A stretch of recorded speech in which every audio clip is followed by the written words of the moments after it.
श्री स्वामी समर्थ. श्री स्वामी चरित्र सारामृत अध्याय 3.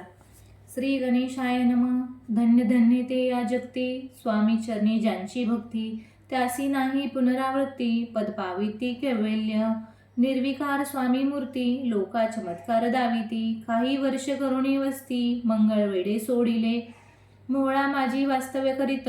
आप्पा टोळ झाले भक्त, ते तिचे साकल्य व्रत.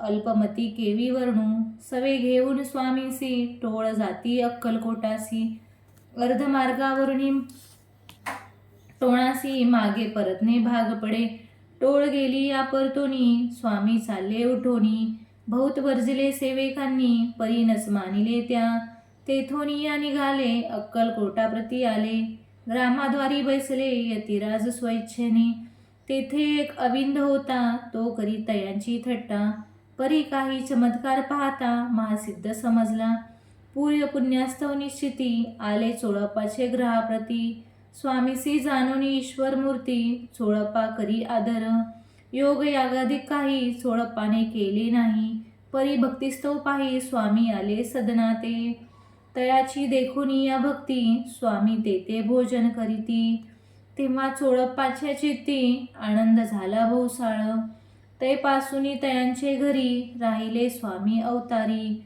दिवसेंदिवस चाकरी. चोळप्पा करी अधिक अधिक, तेव्हा राज्यपदाधिकारी. मालोजी राजे गादीवरी, दक्ष सोनी कारभारी. परज्ञानी असते जे, चोळप्पाचे ग्रहाप्रती. आले कोणे एक यती, लोका चमत्कार दाविती. गावात मात पसरली, लोका माझी पसरली मात. नृपासी कळला वृत्तांत, की आपुलिया नगरात. यती विख्यात पातले, वार्ता ऐसे ऐकुनी.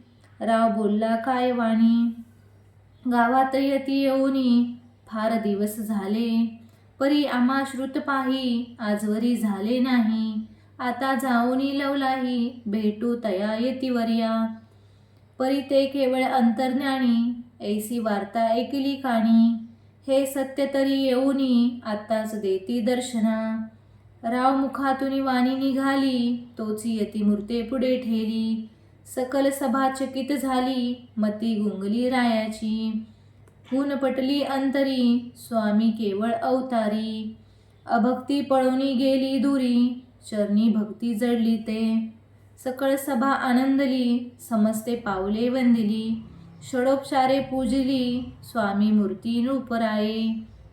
इति श्री स्वामी चरित्र सारामृत. नाना प्राकृत कथासमत प्रेमळ भक्त परिसोत द्वितीय अध्याय गोडहा. श्री स्वामीराज पर्णमस्तु. श्रीरस्तु शुभं भवतु. इति श्री स्वामी चरित्र सारामृते. अक्कलकोट नगर प्रविशे तृतीय अध्याय.